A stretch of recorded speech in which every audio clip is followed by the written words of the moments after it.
Hi friends, ನಿಮ್ಮೆಲ್ಲರಿಗೂ ಕೂಡ ನಿಮ್ಮದೇ ಆಗಿರ್ತಕ್ಕಂಥ ಯೂಟ್ಯೂಬ್ ಚಾನಲ್ ಸ್ಟಡಿ ವಿತ್ ಪರಶುರಾಮ್ಗೆ ಸ್ವಾಗತ ಅಂತ ಹೇಳ್ತಾ, ಈ ಒಂದು ವಿಡಿಯೋದಲ್ಲಿ ಮನೆಪಟ್ಟಿ block HLB house list block ವಿನ್ಯಾಸ ನಕ್ಷೆನ ಸಿದ್ಧಪಡಿಸುವಾಗ ಏನೆಲ್ಲ ಮಾಡಬೇಕು, ಡೂಸ್ ಮತ್ತು ಡೂ ನಾಟ್ಸ್. ಓಕೆ, ಸೊ ಏನೆಲ್ಲ ಮಾಡಬಾರ್ದು ಅನ್ನೋದನ್ನು ನಾನು ಏನು ಮಾಡ್ತಾ ಇದ್ದೀನಿ, ಸೊ ಇದರಲ್ಲಿ ಹೇಳ್ತಾ ಇದ್ದೀನಿ. ಸೊ ವಿಡಿಯೋನ ಕಡೆವರೆಗೂ ನೋಡಿ ಅಂತ ಹೇಳ್ತಾ, ಇದಕ್ಕಿಂತ ಮುಂಚೆ ನಿಮ್ಮ ಕಟ್ಟಡದ ಲೇಔಟ್ ನಕ್ಷೆಯನ್ನು ಹೇಗೆ ರಚನೆ ಮಾಡಬೇಕು ಅನ್ನೋದನ್ನು ಒಂದು ವಿಡಿಯೋವನ್ನು ಕೂಡ ನಾನು ಪೋಸ್ಟ್ ಮಾಡಿದ್ದೆ. ಅದು ಕೂಡ ವಿಡಿಯೋದ ಡಿಸ್ಕ್ರಿಪ್ಷನ್ ಬಾಕ್ಸ್ನಲ್ಲಿದೆ, ಅದನ್ನು ಕೂಡ ತಾವುಗಳು ಚೆಕ್ಔಟ್ ಮಾಡ್ಬೋದು ಅಂತ ಹೇಳ್ತಾ, ತುಂಬ ಮೋಸ್ಟ್ ಯೂಸ್ಫುಲ್ ಆಗಿರ್ತಕ್ಕಂಥ ವಿಡಿಯೋ ಇದೆ. ನೆಕ್ಸ್ಟ್ ವಿಡಿಯೋದಲ್ಲಿ ಗಣತಿಯನ್ನು ಸರಳೀಕರಣ ಮಾಡಲಿಕ್ಕೆ ನಾವೇ ಒಂದು ಫಾರ್ಮೆಟನ್ನು ರೆಡಿ ಮಾಡಿದ್ದೀವಿ, ಅದನ್ನು ಕೂಡ ನಾನು ನಿಮ್ಗೆ ಏನು ಮಾಡ್ತೀನಿ ಅಂತಂದರೆ ಹೇಳ್ತೀನಿ. ಸೊ ವಿಡಿಯೋನ ಲೈಕ್, ಶೇರ್ ಮತ್ತು ಸಬ್ಸ್ಕ್ರೈಬ್ ಮಾಡೋದನ್ನು ಮಾತ್ರ ಮರೆಯದಿರಿ ಅಂತ ಇನ್ನೊಮ್ಮೆ ಹೇಳ್ತಾ, ಬನ್ನಿ ಹಾಗಾದರೆ ಈ ವಿಡಿಯೋವನ್ನು ಶುರು ಮಾಡೋಣ. ಆತ್ಮೀಯ ಗಣತಿದಾರರೇ, ತಮಗೆ ಈಗಾಗಲೇ ಚಾರ್ಜ್ ಅಧಿಕಾರಿಗಳು ಒಂದು ನೇಮಕಾತಿ ಆದೇಶವನ್ನು ಕೊಟ್ಟಿದ್ದಾರೆ.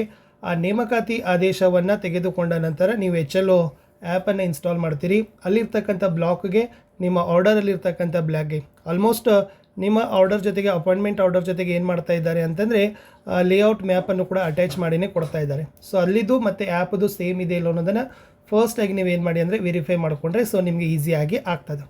ನೆಕ್ಸ್ಟ್, ಗಣತಿದಾರರು HLB ನಕ್ಷೆಯಲ್ಲಿ ಬಂದಿರುವ ರಾಜ್ಯ, ಜಿಲ್ಲೆ, ತಹಸೀಲ್, ತಾಲೂಕು, ಬ್ಲಾಕ್ ಸಂಖ್ಯೆ, ಗ್ರಾಮದ ಹೆಸರುಗಳನ್ನು ಮುಂತಾದವುಗಳನ್ನು ಪರಿಶೀಲನೆ ಮಾಡಿ ಇಟ್ಟುಕೊಳ್ಳಿ. ಆಮೇಲೆ ಒದಗಿಸಿರ್ತಕ್ಕಂಥ ಕೈಪಿಡಿಯ ಸೂಚನೆಗಳನ್ನು ಕಟ್ಟುನಿಟ್ಟಾಗಿ ಓದಿ ಮನನವನ್ನು ಮಾಡಿಕೊಳ್ಳಿ. ಸೊ ದಯಮಾಡಿ ತಾವೆಲ್ಲ ಏನು ಮಾಡಬೇಕಂದ್ರೆ ಹ್ಯಾಂಡ್ಬುಕ್ಗಳನ್ನು ಓದಬೇಕು. ಸೊ ಯಾವಾಗ ಫ್ರೀ ಇದಿರಲ್ಲ, ಸೊ ಅವಾಗ ಹ್ಯಾಂಡ್ಬುಕ್ಗಳನ್ನು ಓದಿ.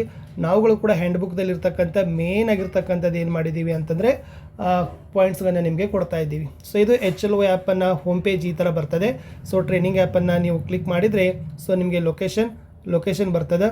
ಆಮೇಲೆ ಸೆಲೆಕ್ಟ್ HLB ಇದೆ. ನೆಕ್ಸ್ಟ್ ನಿಮ್ಮದು ಸ್ಟೇಟ್ ಬರ್ತದೆ, ಡಿಸ್ಟ್ರಿಕ್ಟ್ ಬರ್ತದೆ, sub district, town or village, ward number, house listing, block number. ಇದೆಲ್ಲ ಏನಾಗಿರ್ತದೆ ಅಂದ್ರೆ ಪ್ರೀ ಇನ್ಸ್ಟಾಲ್ಡೇ ಇರ್ತದೆ. ಈ ಎಲ್ಲ ಮಾಹಿತಿ ಏನಾಗ್ತದಪ್ಪ ಅಂದ್ರೆ ಪ್ರೀ ಇನ್ಸ್ಟಾಲ್ ಆಗಿಯೇ ಬರ್ತದೆ. ಇಲ್ಲಿ ಯಾವುದೇ ರೀತಿಯಾಗಿರ್ತಕ್ಕಂಥ ಆ್ಯಡ್ ಮಾಡ್ತಕ್ಕಂಥ ಅವಶ್ಯಕತೆ ಇರೋದಿಲ್ಲ. ಇದು ಜಸ್ಟ್ ಕಟ್ಟಡ ಸಂಖ್ಯೆ ಮತ್ತು ಜನಗಣತಿ ಮನೆ ಸಂಖ್ಯೆ ಇರ್ತದೆ. ಈ ಥರನಾಗಿರ್ತಕ್ಕಂಥ ನೀವು HLO ಆ್ಯಪ್ನ ಒಂದು ಇದು ಮೇನ್ ಪೇಜನ್ನು ನೋಡಿಕೊಂಡ್ರೆ ಸೊ ಮುಂದೆ ನೀವು ಹೌಸ್ ಲಿಸ್ಟ್ ಆಪ್ರೇಷನನ್ನು ಏನು ಮಾಡ್ತೀರಿ ಅಂತಂದರೆ ಮಾಡಬೇಕಾಗ್ತದೆ. ನೆಕ್ಸ್ಟ್, HLO ಅಪ್ಲಿಕೇಶನಲ್ಲಿ ಒದಗಿಸಲಾದ ಲಿಂಕನ್ನು ಬಳಸಿಕೊಂಡು ನೀವು ನಿಯೋಜಿಸಲಾದ HLB ನಕ್ಷೆಯ PDF ಪ್ರತಿಯನ್ನು ಡೌನ್ಲೋಡ್ ಮಾಡಿಕೊಳ್ಳಿ. ಫಸ್ಟ್ ನೀವೇನು ಮಾಡಬೇಕಂದ್ರೆ ನಿಮ್ಮ HLO ಅಪ್ಲಿಕೇಶನಲ್ಲಿ ಕೊಟ್ಟಿರ್ತಕ್ಕಂಥ ಒಂದು HLB ಲೇಔಟ್ ಮ್ಯಾಪ್ ಇದೆಲ್ಲ ಅದನ್ನು ತಾವು ಡೌನ್ಲೋಡ್ ಮಾಡಿಕೊಂಡು ಪ್ರಿಂಟ್ಔಟ್ ಮಾಡಿ ಇಟ್ಟುಕೊಡ್ರಿ. ಇನ್ನು ಮೇಲ್ವಿಚಾರಕರೊಂದಿಗೆ ನಿಯೋಜಿಸಲಾದ HLBಗಳ ಪ್ರದೇಶಗಳಿಗೆ ಭೇಟಿ ನೀಡಿ ಈ HLBಗಳ ನಕ್ಷೆಯ 4 ದಿಕ್ಕಿನಲ್ಲಿ ಬರುವ ಗಡಿಯ ವ್ಯಾಪ್ತಿಯನ್ನು ಗುರುತಿಸಿಕೊಳ್ಳಿ. ಸೊ ಫಸ್ಟ್ ನೀವೇನು ಮಾಡಬೇಕಂದ್ರೆ ನಿಮ್ಮ ಏರಿಯಾವನ್ನು ನೀವೇನು ಮಾಡಬೇಕು, ನಿಮ್ಮ ಸೂಪರ್ವೈಸರ್ ಅವ್ರ ಜೊತೆಗೆ, ಸೊ ಅವರು ಕೂಡ ಇರ್ತಾರೆ ಮತ್ತು ಗ್ರಾಮ ಆಡಳಿತಾಧಿಕಾರಿಗಳು ಕೂಡ ಇರ್ತಾರೆ, ಅವ್ರದ್ದು ಕೂಡ ಜವಾಬ್ದಾರಿ ಇದೆ. ಈ ಗ್ರಾಮ ಆಡಳಿತಾಧಿಕಾರಿಗಳ ಮಾರ್ಗದರ್ಶನದಲ್ಲಿ ಮೇಲ್ವಿಚಾರಕರು ಸೊ ನಿಮಗೆ ಗಣತಿದಾರರಿಗೆ ಬಂದು ನಿಮ್ಮ HLBಯ ಹೌಸ್ ಲಿಸ್ಟ್ ಬ್ಲಾಕ್ನ ವ್ಯಾಪ್ತಿಯನ್ನು ತೋರಿಸ್ತಾರೆ. ಸೊ ಎಷ್ಟು ಗಡಿ ಪ್ರದೇಶವನ್ನು ನಿಮಗೆ ಒದಗಿಸಿದ್ದಾರೆ ಅಂತ ತೋರಿಸ್ತಾರೆ. ಅದರಲ್ಲಿ ನೀವೇನು ಮಾಡಬೇಕಾಗ್ತದೆ, ಗಣತಿ ಪ್ರದೇಶವನ್ನು ಮಾಡಬೇಕಾಗ್ತದೆ. ನೆಕ್ಸ್ಟ್, HLB ಲೇಔಟ್ ನಕ್ಷೆಯನ್ನು ತಯಾರಿಸಲು ಗಣತಿದಾರರಿಗೆ ಮುದ್ರಿತ ಹಾಳೆಯನ್ನು ಕೊಟ್ಟಿರ್ತಾರೆ. ಸೊ ಆಲ್ರೆಡಿ ನಿಮ್ಗೆ ಏನು ಮಾಡಿರ್ತಾರೆ, ಒಂದು ಕೊಟ್ಟಿರ್ತಾರೆ. ಅದನ್ನು ಇಲ್ಲೇ ನಾರ್ತ್ ವೆಸ್ಟ್ದಿಂದ ನೀವೇನು ಮಾಡಬೇಕಾಗ್ತದೆ, ಸ್ಟಾರ್ಟ್ ಮಾಡಬೇಕು. ಅಲ್ಲಿಂದ ಕಟ್ಟಡ ಸಂಖ್ಯೆಗಳನ್ನು ಹಾಕಿ ನೀವು ಏನು ಮಾಡಬೇಕು, ಕಟ್ಟಡ ಸಂಖ್ಯೆಯನ್ನು ಕೊಡುವಾಗ ಸರ್ಪಾಕಾರದಲ್ಲಿ ನೀವೇನು ಮಾಡಬೇಕಾಗ್ತದೆ ಅಂದರೆ ಮಾಡಬೇಕು. ಸೊ ಇನ್ ಕೇಸ್ ಇಲ್ಲಿ ಏನಾದರೂ ಸರ್ಪಾಕಾರದಲ್ಲಿ ಮಾಡಲಿಕ್ಕೆ ಆಗದೇ ಇತ್ತಂತಂದರೆ ಸೊ ಏನು ಮಾಡ್ಬೋದು ಅಂದರೆ ಕಂಟಿನ್ಯೂವೇಷನ್ ಆಗಿರ್ತಕ್ಕಂಥ ನಂಬರ್ಗಳನ್ನು ನೀವು ಏನು ಮಾಡ್ಬೋದು, ಈ ಥರನಾಗಾದರೂ ಕೊಡ್ಬೋದು. ಈಗ ದೊಡ್ಡ ಸಿಟಿ ಟೌನಲ್ಲಿ ಇರ್ತದಲ್ಲ ಆವಾಗ ಸೊ ಕಟ್ಟಡ ಸಂಖ್ಯೆ 1 2 3 4 5 ಓಕೆ, ನೆಕ್ಸ್ಟ್ 6 7 8 ಸೊ ಈ ಥರನಾಗಿರ್ತಕ್ಕಂಥ ನೀವೇನು ಮಾಡ್ಬೋದು, ಕೊಡ್ಬೋದು. ಯಾವಾಗ ಈ ಒಂದು ಪ್ರಕ್ರಿಯೆ ಸಾಧ್ಯ ಇಲ್ಲದೇ ಇದ್ದಾಗ. ಓಕೆ, ಸೊ ವಾಯವ್ಯದಿಂದ ಏನು ಮಾಡಬೇಕು, ನಾರ್ತ್ ಈಸ್ಟದಿಂದ ಸ್ಟಾರ್ಟ್ ಮಾಡಬೇಕು. ಓಕೆ, ಲಾಸ್ಟ್ ಏನು ಮಾಡಬೇಕು, ಸೌತ್ ಈಸ್ಟ್ಗೆ ಏನು ಮಾಡಬೇಕು, ಮುಗಿಸ್ಬೇಕು. ಪ್ರತಿ ಕಟ್ಟಡ ಸಂಖ್ಯೆಯಿಂದ ಇನ್ನೊಂದು ಕಟ್ಟಡ ಸಂಖ್ಯೆ ಹೋಗುವಾಗ ನೀವು ಎರೋ ಚಿಹ್ನೆಯನ್ನು ಏನು ಮಾಡಬೇಕು, ಬಾಣದ ಗುರುತನ್ನು ಕಡ್ಡಾಯವಾಗಿ ಹಾಕಲೇಬೇಕು. ಅದನ್ನು ನಾವು ಆಲ್ರೆಡಿ ಫಸ್ಟ್ ವಿಡಿಯೋದಲ್ಲಿನೂ ಕೂಡ ಭಾಳ ಕ್ಲಿಯರಾಗಿ ನಾವು ನಿಮ್ಗೆ ಏನು ಮಾಡಿದ್ದೀವಿ ಅಂದರೆ ಕೊಟ್ಟಿದ್ದೀವಿ. ನಿಮ್ಮ ನಕ್ಷೆಯಲ್ಲಿ ಏನು ಮಾಡಬೇಕು ಅಂತಂದರೆ ವಿಶೇಷವಾಗಿ ಸ್ಟಾರ್ಟಿಂಗ್ ಪಾಯಿಂಟು, ಓಕೆ, ಪ್ರಾರಂಭ ಎಲ್ಲಿದೆ, ಎಂಡಿಂಗ್ ಪಾಯಿಂಟು, ಎಂಡ್ ಎಲ್ಲಿ ಮಾಡ್ತಾ ಇದ್ದೀರಾ, ಓಕೆ, ಅದು ಕೂಡ ಗೊತ್ತಿರಬೇಕು. ಆಮೇಲೆ ಈ ನಿಮ್ಮ HLB ವ್ಯಾಪ್ತಿಯ 4 ಗಡಿ ಭಾಗದಲ್ಲಿ ಅಂದರೆ 4 ದಿಕ್ಕಿನಲ್ಲಿರ್ತಕ್ಕಂಥ ಯಾವೆಲ್ಲ HLB ಬ್ಲಾಕ್ಗಳಿದ್ದಾವೆ ಅವುಗಳನ್ನು ಸಹಿತ ನೀವೇನು ಮಾಡಬೇಕಾಗ್ತದೆ, ಬರೀಲೇಬೇಕಾಗ್ತದೆ. ಅದು ಕೂಡ ಮೇನಾಗಿ ಇಂಪಾರ್ಟೆಂಟು. ಇಷ್ಟೆಲ್ಲ ನೀವೇನು ಮಾಡಬೇಕು, ನಕ್ಷೆನ ತೆಗೆದುಕೊಂಡು 2 ಸೆಟ್ಸಲ್ಲಿ, ಓಕೆ, 2 ಸೆಟ್ಟಲ್ಲಿ ನೀವು ವಿದಿನ್ 3 ಡೇಸ್ ಅಂದರೆ 16 17 18 ಈ 3 ದಿನದಲ್ಲಿ ನೀವು ಲೇಔಟ್ ಮ್ಯಾಪನ್ನು ತೆಗೆದುಕೊಂಡು ನಿಮ್ಮ ಸೂಪರ್ವೈಸರ್ ಸಿಗ್ನೇಚರನ್ನು ಮಾಡಿಕೊಂಡು ಆಮೇಲೆ ಗಣತಿಯನ್ನು ಏನು ಮಾಡಬೇಕು. ಫಸ್ಟ್ ಮಾಡ್ತಕ್ಕಂಥದ್ದು ಲೇಔಟ್ ಮ್ಯಾಪ್ ಮಾಡಲೇಬೇಕು. ಓಕೆ, ಅದಕ್ಕಾಗಿ ಭಾಳಷ್ಟು ರೀತಿಯಾಗಿರ್ತಕ್ಕಂಥ ನಿಮಗೆ ಈಗಾಗಲೇ ಈ ಕೈಪಿಡಿಯನ್ನು ಪುಸ್ತಕ ಕೊಟ್ಟಿರ್ಬೋದು, ಮನೆಪಟ್ಟಿ ಮತ್ತು ಮನೆಗಣತಿ. ಅದನ್ನು ಚೆನ್ನಾಗಿ ಅಲ್ಲಿರ್ತಕ್ಕಂಥ ಚಿಹ್ನೆಗಳು ಮಾರ್ಗದರ್ಶನಗಳನ್ನು ಮಾಡಿಕೊಡ್ರಿ. ಅದರದ್ದು ಎಲ್ಲ ವಿವರಣೆಗಳನ್ನು ನಾವು ಫಸ್ಟ್ ವಿಡಿಯೋದಲ್ಲಿನೂ ಕೂಡ ಕೊಟ್ಟಿದ್ದೀವಿ. ಎಸ್, ಈ ಲೇಔಟ್ ನಕ್ಷೆಯನ್ನು ತಯಾರಿಸಲು ಮೊದಲು ಕಚ್ಚಾ ಲೇಔಟ್ ನಕ್ಷೆ ಹಾಳೆಗಳನ್ನು ಬಳಸಿಕೊಳ್ಳಿ. ಸೊ ಗಡಿಬಿಡಿ ಮಾಡ್ಲಿಕ್ಕೆ ಹೋಗಬೇಡಿ. ಸೊ ಅವರು ಕೊಟ್ಟಿರ್ತಕ್ಕಂಥ ಲೇಔಟ್ ನಕ್ಷೆ ಒಂದು ಜೆರಾಕ್ಸ್ ಕಾಪಿ ಆದರೂ ತೊಗೊಳ್ರಿ. ಓಕೆ, ಅಥವಾ ನೀವೇ ಒಂದು ದೊಡ್ಡ ಸೀಟ್ ಅದು ತೊಗೊಂಡು ಸೊ ಫಸ್ಟ್ ನೀವೇನು ಮಾಡಿ ಅಂತಂದರೆ ಡ್ರಾಫ್ಟ್ ಆಗಿರ್ತಕ್ಕಂಥ ಕಚ್ಚಾ ಒಂದು ರಫ್ ವರ್ಕ್ ಆಗಿರ್ತಕ್ಕಂಥ ಲೇಔಟ್ ಮ್ಯಾಪನ್ನು ನೀವು ಪ್ರಿಪೇರ್ ಮಾಡಿಕೊಡ್ರಿ. ಗಣತಿದಾರರಿಗೆ HLB ನಕ್ಷೆ ಪರಿಚಯವಾದ ನಂತರ ನಿಮಗೆ ನೀಡಲಾದ ಲೇಔಟ್ ನಕ್ಷೆ ಹಾಳೆಯಲ್ಲಿ ರಚನೆಯನ್ನು ಮಾಡಿ. ಸೊ ನಿಮ್ದು ಎಲ್ಲ ರಫ್ ಆಗಿರ್ತಕ್ಕಂಥದ್ದು ಕರೆಕ್ಟ್ ಆಯಿತು. ಓಕೆ, ಸೊ ವಾಯವ್ಯದಿಂದ ಸ್ಟಾರ್ಟ್ ಆಯಿತು, ಆಗ್ನೇಯದಿಂದ ಸ್ಟಾರ್ಟ್ ಆಯಿತು. ನಿಮ್ಮ ಬ್ಲಾಕಲ್ಲಿರ್ತಕ್ಕಂಥ ಎಲ್ಲ ಮನೆಗಳಿಗೆ ನೀವು ಏನು ಮಾಡಿದ್ದೀರಿ, ನಂಬರಿಂಗ್ಗಳನ್ನು ಮಾಡಿದ್ದೀರಿ, ವಾಸ್ತೇತರ ಅವೆಲ್ಲವನ್ನು ಗುರುತಿಸಿದ್ದೀರಿ. ಎಲ್ಲ ಪಕ್ಕ ಆದಮೇಲೆ ಅಂತಂದರೆ ಆವಾಗ ನೀವೇನು ಮಾಡಬೇಕು, ನಿಮಗೆ ಕೊಟ್ಟಿರ್ತಕ್ಕಂಥ ಓಕೆ ಈ HLB ನಕ್ಷೆಗಾಗಿಯೇ ಒಂದು ನಿಮಗೆ 2 ಹಾಳೆಗಳನ್ನು ಕೊಡ್ತಾರೆ. ಸೊ A3 ಸೀಟ್ಸ್ದು ಅದರಲ್ಲಿ ನೀವೇನು ಮಾಡಬೇಕು, ಡ್ಯುಯಲ್ ಆಗಿ 2 ಪ್ರತಿಯಲ್ಲಿ ನೀವೇನು ಮಾಡಬೇಕು, ಪೆನ್ಸಿಲಿಂದನೇ ಏನು ಮಾಡಬೇಕು, ನಕ್ಷೆಗಳನ್ನು ರಚನೆ ಮಾಡಬೇಕು. ಯಾವುದೇ ಕಾರಣಕ್ಕೆ ಪೆನ್ಗಳನ್ನು ಬಳಕೆ ಮಾಡೋ ಹಾಗೆ ಇಲ್ಲ. ನೆಕ್ಸ್ಟ್, ಮೊದಲು ನಕ್ಷೆ ಗಡಿಯನ್ನು ರಚಿಸಿ. ಗಡಿ ರಚಿಸಲು ಈ ರೀತಿ ರೇಖೆಗಳನ್ನು ಬಳಸಬೇಕು. ಕಟ್ಟಡ ಮನೆಗಳನ್ನು ಉತ್ತರ ದಿಕ್ಕಿನಿಂದ ಪ್ರಾರಂಭಿಸಬೇಕು. ಸೊ ಆಲ್ರೆಡಿ ನಾನು ನಿಮ್ಗೆ ಹೇಳಿದ್ದೀನಿ.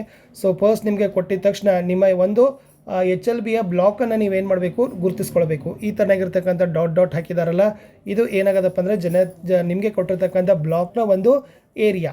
ಓಕೆ, ಸೊ ಇಲ್ಲಿ ನಿಮ್ಮ ನೇಮಕಾತಿ ಪತ್ರದೊಂದಿಗೆ ನೀಡಲಾದ HLB ನಕ್ಷೆಯನ್ನು ಉಲ್ಲೇಖಿಸಿ HLO ಅಪ್ಲಿಕೇಶನಿಂದ ಡೌನ್ಲೋಡ್ ಮಾಡಿ HLB ಗಡಿಯನ್ನು ಬರೆಯಿರಿ. ಆಲ್ರೆಡಿ ಇದನ್ನು ಏನು ಮಾಡಿದ್ದಾರೆ, ನಿಮ್ಮ ಆರ್ಡರ್ ಕಾಪಿ ಜೊತೆಗೂ ಕೂಡ ನಕ್ಷೆಯನ್ನು ಕೊಟ್ಟಿದ್ದಾರೆ. ಅಪ್ಲಿಕೇಶನಲ್ಲಿನೂ ಕೂಡ ಬರ್ತಾ ಇದೆ. ಅದನ್ನು ನೋಡಿಕೊಂಡು ಈ ಏರಿಯಾದಲ್ಲಿ ನೀವೇನು ಮಾಡಬೇಕು, ಗಡಿಗಳನ್ನು ಫಸ್ಟಾಗಿ ಗುರುತಿಸ್ಕೊಳ್ಬೇಕು. ಓಕೆ, ಗಡಿ ಭಾಗಗಳನ್ನು ಗುರುತಿಸುವಾಗ ಭೂಭಾಗದ ಸರ್ವೆ ನಂಬರ್ ಅಥವಾ ಭೂ ಮಾಲೀಕರ ಹೆಸರುಗಳನ್ನು ಬರೆಯಿರಿ. ವಿಭಜಿಸುವ ಗಡಿ ರೇಖೆಗಳು ಬಂದಲ್ಲಿ. ಸೊ ಇಲ್ಲಿ ಏನು ಹೇಳ್ತಾರೆ ಅಂತಂದರೆ, ಸೊ ವ್ಯಾಪ್ತಿಯ ಎಲ್ಲ ದಿಕ್ಕಿನಲ್ಲಿರ್ತಕ್ಕಂಥ ಇದು ಯಾವ್ದು HLB ಇದೆ, ಇದು ಯಾವುದು ಏರಿಯಾ. ಫಾರ್ ಎಕ್ಸಾಂಪಲ್ ನಿಮಗೆ 15 ಕೊಟ್ಟಾರಂದರೆ ಇದು 14 ಇರ್ಬೋದಲ್ಲ, ಇದು 12 ಇರ್ಬೋದು, ಇದು 10 ಆದ್ರೂ ಇರ್ಬೋದು, 11. ಅಥವಾ ಇಲ್ಲಿ ಒಂದು ದೊಡ್ಡದು ಹೈವೇ ಅಂತಂದರೆ ಇಲ್ಲಿ ಹೈವೇ. ಸೊ ರಾಜ್ಯ ಹೆದ್ದಾರಿ, ರಾಷ್ಟ್ರ ಹೆದ್ದಾರಿ, ಅದನ್ನು ನೀವೇನು ಮಾಡ್ಬೋದು, ಗಡಿ ಭಾಗಗಳನ್ನು ಗುರುತಿಸಬೇಕು 4 ಕಡೆ. ನೆಕ್ಸ್ಟ್, ಲೇಔಟ್ ನಕ್ಷೆಯಲ್ಲಿ ಮೊದಲು ಮುಖ್ಯ ರಸ್ತೆ, ಪಕ್ಕಾ ರಸ್ತೆ, ಕಚ್ಚಾ ರಸ್ತೆ, ಬೀದಿ ರಸ್ತೆ ಸಾಲುಗಳನ್ನು ರಚಿಸಿಕೊಳ್ಳಿ. ಸೊ ಫಸ್ಟ್ ಲೇಔಟ್ ಮ್ಯಾಪ್ದಲ್ಲಿ ನೀವೇನು ಮಾಡಬೇಕು, ಪಕ್ಕಾ ರೋಡ್, ಕಚ್ಚಾ ರೋಡ್, ಕಾಲು ಹಾದಿಗಳು, ರೈಲು ಮಾರ್ಗಗಳು, ನದಿ, ಕೊಳ ಇವೇನು ನೈಸರ್ಗಿಕ ಇದಾವಲ್ಲ, ಓಕೆ, ಕೊಳ, ಕೆರೆ, ಬಾವಿ, ಓಕೆ, ಟೆಂಪಲ್ಸ್ಗಳಾಗಿರ್ಬೋದು, ಶಾಲೆಗಳಾಗಿರ್ಬೋದು, ಅವೆಲ್ಲ ನೀವೇನು ಮಾಡಿ ಅಂದರೆ ಫಸ್ಟಾಗಿ ಗುರುತಿಸ್ಕೊಡ್ರಿ. ಇನ್ನು ಲೇಔಟ್ ನಕ್ಷೆಯಲ್ಲಿ ಬರುವ ಹೆಗ್ಗುರುತುಗಳಾದ ರೈಲ್ವೆ ಮಾರ್ಗ, ಬೆಟ್ಟ, ನದಿ, ಕೊಳ, ಶಾಲೆ, ಆಸ್ಪತ್ರೆ, ಅಂಚೆ ಕಚೇರಿ, ಪೂಜಾ ಸ್ಥಳ, ಪಂಚಾಯಿತಿ ಕಚೇರಿ, ನ್ಯಾಯಾಲಯ, ಮಾಲ್, ಹೋಟೆಲ್ಗಳನ್ನು ಕೈಪಿಡಿಯಲ್ಲಿ ತೋರಿಸಿರುವ ಚಿಹ್ನೆಗಳನ್ನು ಬಳಸಿ ನಕ್ಷೆಯನ್ನು ರಚಿಸಿ. ಸೊ ಇಲ್ಲಿ ಏನು ಮಾಡಿದ್ದಾರೆ ಅಂದರೆ ಬಹಳಷ್ಟು ರೀತಿಯಾಗಿರ್ತಕ್ಕಂಥ ನಿಮಗೆ ಚಿಹ್ನೆಗಳನ್ನು ಕೊಟ್ಟಿದ್ದಾರೆ. ನಿಮ್ಮ ಹ್ಯಾಂಡ್ಬುಕ್ಕಲ್ಲಿದೆ. ಸೊ ಆಲ್ರೆಡಿ ನಾವು ಫಸ್ಟ್ ವೀಡಿಯೋದಲ್ಲಿನೂ ಕೂಡ ಕೊಟ್ಟಿದ್ದೀವಿ. ಓಕೆ, ಸೊ ಅಲ್ಲಿರ್ತಕ್ಕಂಥ ಅವಕೆ ಆಗಿರ್ತಕ್ಕಂಥ ಚಿಹ್ನೆಗಳಿದ್ದಾವೆ. ಅವುಗಳನ್ನು ನೀವೇನು ಮಾಡಿ ಅಂತಂದರೆ ಬಳಸ್ಕೊಳ್ಬೇಕು. ಇಲ್ಲಿರ್ತಕ್ಕಂಥ ಮೇನ್ ಚಿಹ್ನೆಗಳು ಇಲ್ಲಿ ಇದ್ದಾವೆ. ಎಸ್, ಓಕೆ, ಸೊ ನೋಡಿ, ಇದಿರ್ತಕ್ಕಂಥದ್ದು ರಿವರ್, ನದಿ, ಇದಿರೋದು ಕಾಲುವೆ, ಕೆನಾಲ್ ಅಂತ ಹೇಳ್ತಾರೆ. ಇದು ಫಾಂಡ್ ಅಂದರೆ ಕೊಳ ಅಲ್ಲ, ಎಸ್, ಸರೋವರ ಅಂತ ಹೇಳ್ತೀವಿ. Well, tap, hand pump. So well ಅಂದರೆ ಇದು ಬಾವಿ ಇದೆ, ಇದು ಟ್ಯಾಪ್ ಅಂದರೆ ನಳದ, ಹ್ಯಾಂಡ್ ಪಂಪ್ ಅಂದರೆ ಇದು ಕೈ ಬಾವಿ ಅಂತ ಹೇಳ್ತಾರಲ್ಲ ಅದು. ಆಮೇಲೆ ನೆಕ್ಸ್ಟ್ ಟೆಂಪಲ್ ಇತ್ತಂದರೆ ಈ ಥರನಾಗಿ ಗುರುತಿಸ್ತೀರಿ. ಇದು ಮಸೀದಿ ಇದೆ, ಚರ್ಚ್ ಇದೆ, ಗುರುದ್ವಾರ ಇದೆ. ಸೊ ಈ ಥರನಾಗಿರ್ತಕ್ಕಂಥ ಚಿಹ್ನೆಗಳನ್ನು ಬಳಸಿ. ಆಮೇಲೆ ಇನ್ ಕೇಸ್ ವಾಸೇತರ ಇಲ್ಲಿ ಶಾಲೆಗಳಿತ್ತಂದರೆ ಸ್ಕೂಲ್ ಅಂತ ಬರಿತೀರಿ. ಡಿಸ್ಪೆನ್ಸರಿ ಅಂದರೆ ಆಸ್ಪತ್ರೆಗಳು, ಪಂಚಾಯತ್ ಘರ್ ಅಂದರೆ ಪಂಚಾಯತ್ ಆಫೀಸ್, PO ಅಂದರೆ ಪೋಸ್ಟ್ ಆಫೀಸ್, ಜೈಲ್, ಪ್ರಿಸನ್ಗಳಾಗಿರ್ಬೋದು. ಓಕೆ, ಇವೆಲ್ಲಗಳನ್ನು ಹಾಸ್ಟೆಲ್ಸ್ಗಳು. ಸೊ ಇವೆಲ್ಲ ನೀವೇನು ಮಾಡಬೇಕಪ್ಪ ಅಂದರೆ ಇದೇ ರೀತಿಯಾಗಿರ್ತಕ್ಕಂಥವುಗಳನ್ನು ಗುರುತುಗಳನ್ನು ನೀವೇನು ಮಾಡಬೇಕು, ಕೊಡಬೇಕು. ಸೊ ಇದು ಇಂಪಾರ್ಟೆಂಟ್ ಆಗಿರ್ತಕ್ಕಂಥದ್ದು ಇದೆ. ಇನ್ನು ಹೆಗ್ಗುರುತುಗಳನ್ನು ಗುರುತಿಸಿದ ನಂತರ ಸರಣಿಯಲ್ಲಿ ಜನಗಣತಿ ಮನೆಗಳನ್ನು ಗುರುತಿಸಬೇಕು. ಒಂದೇ ಸಾಲಿನಲ್ಲಿ ಮನೆಗಳನ್ನು ನೀವೇನು ಮಾಡಬೇಕು, ನಂಬರಿಂಗನ್ನು ಮಾಡ್ತಾನೆ ಹೋಗಬೇಕು. ಸೊ ಈ ಥರನಾಗಿರ್ತಕ್ಕಂಥ ಫಸ್ಟ್ ನೀವು ಕೊಟ್ಟಿದ ಕೂಡಲೇ ಸೊ ನಾವು ಹೇಳಿದ್ದೀವಿ, ನಿಮ್ಮ ಗಡಿ ಪ್ರದೇಶವನ್ನು ಗುರುತಿಸ್ಕೊಂಡಿದ್ದೀರಿ. ಓಕೆ, ಇಲ್ಲಿರ್ತಕ್ಕಂಥ ಪಕ್ಕಾ ರಸ್ತೆಗಳಾಗಿರ್ಬೋದು, ಕಚ್ಚಾ ರಸ್ತೆಗಳಾಗಿರ್ಬೋದು, ಇದು ಏನದ ಸರೋವರದ ಅದನ್ನು ಕೂಡ ಗುರುತಿಸಿದ್ದೀರಿ. ಈ ಥರನಾಗಿರ್ತಕ್ಕಂಥ ನೀವೇನು ಮಾಡಬೇಕು, ಫಸ್ಟ್ ಲೇಔಟನ್ನು ಹಾಕ್ಕೊಳ್ತೀರಿ. ಸೊ ಇದನ್ನು ಹಾಕಿದ ನಂತರ ನೆಕ್ಸ್ಟ್ ಏನು ಮಾಡಬೇಕಪ್ಪ ಅಂತಂದರೆ ನಂಬರಿಂಗ್ಗಳಿಗೆ ಹೋಗ್ತೀರಿ. ಸೊ ಇದು ಮುಗಿದ ನಂತರ ಮನೆಗಳನ್ನು ಗುರುತಿಸುವ ಮುಂಚೆ ಯಾವ ದಿಕ್ಕಿನಲ್ಲಿ ಪ್ರಾರಂಭ ಮಾಡುತ್ತೀರೋ ಆ ದಿಕ್ಕಿನ ಕಡೆಗೆ ಬಾಣದ ಗುರುತಿನ ಚಿಹ್ನೆಯನ್ನು ಹಾಕ್ತಾನೆ ಹೋಗಬೇಕು. ಸೊ ಹೇಳಿದ್ದಾರೆ ವಾಯವ್ಯ ದಿಕ್ಕಿನಿಂದ ನೀವೇನು ಮಾಡಬೇಕಪ್ಪ ಅಂತಂದರೆ ಕೊಡಬೇಕು. ಇಲ್ಲೇನು ಹೇಳಿದ್ದಾರೆ, ಕಟ್ಟಡ ಸಂಖ್ಯೆಯೊಂದಿಗೆ ಎಲ್ಲ ಕಟ್ಟಡಗಳನ್ನು ಗುರುತಿಸಿ. ಸೊ ನೀವೇನು ಮಾಡಬೇಕು, ಫಸ್ಟ್ ಇಲ್ಲಿಂದ ಸ್ಟಾರ್ಟ್ ಆಗಿದೆ, ಅದು 1ರಿಂದ ಇದು ಸ್ಟಾರ್ಟಿಂಗ್ ಪಾಯಿಂಟ್ ಅದ, ಇದು ಎಂಡಿಂಗ್ ಪಾಯಿಂಟ್ ಅದ. ಓಕೆ, ಇದನ್ನು ನಿಮ್ಮ ಸೆನ್ಸಸ್ ಹ್ಯಾಂಡ್ಬುಕ್ಕಲ್ಲಿನೂ ಕೂಡ ಕೊಟ್ಟಿದ್ದಾರೆ. ಓಕೆ, ಸೊ ಅದನ್ನು ಕೂಡ ಸ್ವಲ್ಪ ನೀವು ಅಲ್ಲಿ ಅಬ್ಸರ್ವ್ ಮಾಡಿ ಯಾವ ಥರನಾಗಿರ್ತಕ್ಕಂಥ ಕೊಟ್ಟಿದ್ದಾರೆ ಅಂತ. ಅಂದರೆ ಒಂದು ಮನೆಯಿಂದ ಇನ್ನೊಂದು ಮನೆಗೆ ಹೋಗುವಾಗ ಅವ್ರು ಏನು ಮಾಡಿದ್ದಾರೆ ಅಂದರೆ ಬಾಣದ ಗುರುತುಗಳನ್ನು ಹಾಕಿದ್ದಾರೆ. ಪ್ರತಿ ಕಟ್ಟಡಕ್ಕೆ ಜನಗಣತಿ ಮನೆಗೆ ಸಂಖ್ಯೆಗಳನ್ನು ಬರೆಯಿರಿ. ಸೊ ಪ್ರತಿ ಕಟ್ಟಡಕ್ಕೆ ಮತ್ತು ಜನಗಣತಿ ಮನೆಗೆ ನೀವೇನು ಮಾಡಬೇಕು, ಸಂಖ್ಯೆಗಳನ್ನು ಕೊಡಬೇಕು. ಕಟ್ಟಡದ ಸಂಖ್ಯೆಗಳನ್ನು ಅನುಕ್ರಮ ಸೂಚಿಸುವ ಬಾಣಗಳನ್ನು ಇರಿಸಿ. ಸೊ ನೀವೇನು ಮಾಡಬೇಕು, ಎರೋ ಮಾರ್ಕನ್ನು ಕೊಡ್ತಾ ಇರಬೇಕು. ಒಂದು ಮನೆಯಿಂದ ಮುಂದಿನ ಮನೆಗೆ ಕಟ್ಟಡಗಳನ್ನು ಗುರುತಿಸುವಾಗ ಖಂಡಿತವಾಗಿ ನೀವು ಬಾಣದ ಗುರುತುಗಳನ್ನು ಕೊಡಿ. ಪ್ರಮುಖ ಹೆಗ್ಗುರುತುಗಳನ್ನು ಬರೆಯಿರಿ, ಅವುಗಳ ಹೆಸರುಗಳನ್ನು ಬರೆಯಿರಿ. ಸೊ ಹೇಳಿದ್ದೀವಿ ನಿಮಗೆ ಹೆಗ್ಗುರುತುಗಳು. ಸೊ ಆಜು ಬಾಜು. ಸೊ ಈ ಕಡೆ ಇರ್ತಕ್ಕಂಥ HLB ಬ್ಲಾಕ್, ಇದು HLB ಬ್ಲಾಕ್, ಇದು HLB ಬ್ಲಾಕ್ ಇದೆ. ಇದು 53 ಅಂತ ಏನೋ ಕಾಣ್ತಾ ಇದೆ, ಇದು 64 ಅಂತ ಇದೆ. ಓಕೆ, ಇದೇನಿದೆ, ಯಾವುದೋ ಒಂದು ರೋಡ್ ಹೋಗಿದೆ. ಸೊ ಇದನ್ನು ಏನು ಮಾಡಿದ್ದಾರೆ ಹೇಳಿದ್ದಾರೆ. ಸುತ್ತಮುತ್ತ HLB ಸಂಖ್ಯೆಗಳನ್ನು ಬರೆಯಿರಿ. ಸೊ ಆಲ್ರೆಡಿ ಹೇಳಿರ್ತಕ್ಕಂಥದ್ದು 4 ದಿಕ್ಕಿನಲ್ಲಿರ್ತಕ್ಕಂಥ ಹೌಸ್ ಲಿಸ್ಟಿಂಗ್ ಬ್ಲಾಕ್ಗಳ ಸಂಖ್ಯೆಗಳನ್ನು ನೀವು ಬರೆದ್ರೆ ಸೊ ನಿಮ್ದು ಏನಾಗ್ತದಪ್ಪ ಅಂದರೆ ಪರ್ಫೆಕ್ಟ್ ಆಗ್ತದೆ. ಇನ್ನು ಕೆಲವು ಗಣತಿಗೆ ಏನು ಮಾಡಿದ್ದಾರೆ ಅಂತಂದರೆ ಟೌನಲ್ಲಿರ್ತಕ್ಕಂಥ ಕಾರ್ಪೊರೇಷನ್ಸ್ ಆಗಿರ್ಬೋದು, ಮೆಟ್ರೋಪಾಲಿಟನ್ಗಳಾಗಿರ್ಬೋದು, ಅವರೇ ಕಟ್ಟಡದ ಸಂಖ್ಯೆಗಳನ್ನು ಕೊಟ್ಟಿದ್ದಾರೆ. ಓಕೆ, ಅವರು ಕೊಡದೇ ಇದ್ದರೆ ಸೊ ಗಣತಿದಾರರೇ ನೀವೇ ಏನು ಮಾಡಬೇಕು, ಕಟ್ಟಡ ಸಂಖ್ಯೆಗಳನ್ನು ಕೊಡ್ತಾ ಹೋಗಬೇಕು. CN1 CN2 ಅಂತ ನೀವು ಬರೀತಿರಲ್ಲ, ಸೊ ಬಾಗಿಲ ಮೇಲೆ ಅದನ್ನು ನೀವೇನು ಮಾಡಬೇಕು, ನೀವೇ ನಂಬರಿಂಗ್ಗಳನ್ನು ಮಾಡಬೇಕು. ಲೇಔಟ್ ನಕ್ಷೆಯಲ್ಲಿ ಕಟ್ಟಡ ಮತ್ತು ಮನೆಗಳನ್ನು ಗುರುತಿಸುವಾಗ ಪಕ್ಕಾ ಮತ್ತು ಕಚ್ಚಾ ಕಟ್ಟಡ ಅಂತ ಗುರುತಿಸಬೇಕು. ಇದು ಇಂಪಾರ್ಟೆಂಟ್ ಇದೆ. ಸೊ ಒಟ್ಟಾರೆಯಾಗಿರ್ತಕ್ಕಂಥದ್ದು 2 ಪ್ರಕಾರದ ಮನೆಗಳು ಇದ್ದಾವೆ. ಒಂದು ಕಚ್ಚಾ ಮನೆಗಳು, ಇನ್ನೊಂದು ಪಕ್ಕಾ ಮನೆಗಳು. ಸೊ ಪಕ್ಕಾ ಮನೆಗಳನ್ನು ಯಾವಾಗಲೂ ನಾವು ಏನು ಮಾಡ್ತೀವಿ, ಚೌಕದಿಂದ ಗುರುತಿಸ್ತೀವಿ. ಕಚ್ಚಾ ಮನೆಗಳನ್ನು ನಾವೇನು ಮಾಡ್ತೀವಿ, ತ್ರಿಕೋನದಲ್ಲಿ ಗುರುತಿಸ್ತೀವಿ.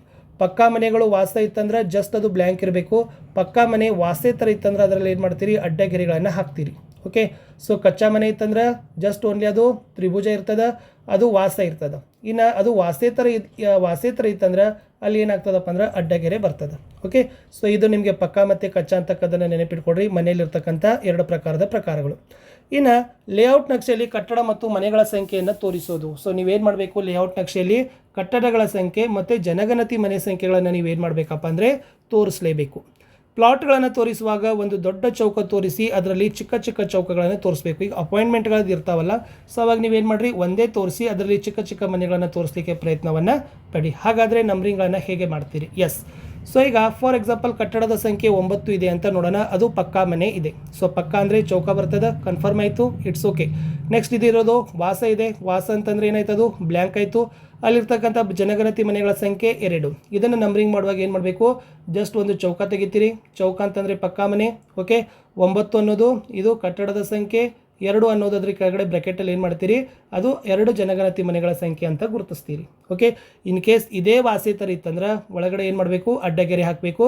ಇಲ್ಲಿ ಯಾವುದೇ ರೀತಿಯಾಗಿರ್ತಕ್ಕಂಥ ಜನಗಣತಿ ಮನೆ ಸಂಖ್ಯೆಗಳು ಬರೋದಿಲ್ಲ. ಇಲ್ಲಿ 10ನೇ ಕಟ್ಟಡ ಸಂಖ್ಯೆ ಪಕ್ಕಾ ಅದ. ಓಕೆ, ಅದು ವಾಸೆ ಥರ ಅದ ಅಂದರೆ ಏನಾಗುತ್ತದ, ಅಲ್ಲಿ 1 ಅಂತಕ್ಕಂಥದ್ದು ಏನು ಬರೋ ಅವಶ್ಯಕತೆ ಇಲ್ಲ. ಜನಗಣತಿ ಮನೆ ಸಂಖ್ಯೆಗಳು 1ಕ್ಕಿಂತ ಹೆಚ್ಚಿದ್ರೆ ಮಾತ್ರ ನೀವೇನು ಮಾಡಬೇಕು, ಸಂಖ್ಯೆಗಳನ್ನು ಕೊಡಬೇಕು. ಓಕೆ, ಇಲ್ಲಿ ನೋಡಿ ಫಾರ್ ಎಕ್ಸಾಂಪಲ್ ಇಲ್ಲಿ ವಾಸಕ್ಕೆ 3 ಅಂತ ಇದ್ದಾವೆ. ಈಗ ಫಾರ್ ಎಕ್ಸಾಂಪಲ್ ನಾನು 7 ಅಂತ ತೋರಿಸ್ತೀನಿ. ಕಟ್ಟಡ ಸಂಖ್ಯೆ 7 ಇದೆ. ಸೊ ಪಕ್ಕಾ ಇದೆ. ಓಕೆ, ಪಕ್ಕಾ ಇದಿರ್ತಕ್ಕಂಥದ್ದು ಬಳಕೆ ವಾಸ. ಓಕೆ, ಅಲ್ಲಿರ್ತಕ್ಕಂಥ ಜನಗಣತಿ ಮನೆಗಳ ಸಂಖ್ಯೆ 1. ಜಸ್ಟ್ ನೀವೇನು ಮಾಡ್ತೀರಿ, ಚೌಕ ತೆಗೆದು 7 ಅಂತ ಬರೀತೀರಿ. ಓಕೆ, ಇಲ್ಲಿ ಯಾವುದೇ ರೀತಿಯಾಗಿರ್ತಕ್ಕಂಥ ನಾವೇನು ಮಾಡೋದಿಲ್ಲ, ಬರೆಯೋದಿಲ್ಲ. 1ಕ್ಕಿಂತ ಹೆಚ್ಚಿದ್ರೆ ಮಾತ್ರ ನೀವೇನು ಮಾಡ್ತೀರಲ್ಲಿ 2, 3, 4 ಅಂತ ತೋರಿಸ್ತೀರಿ.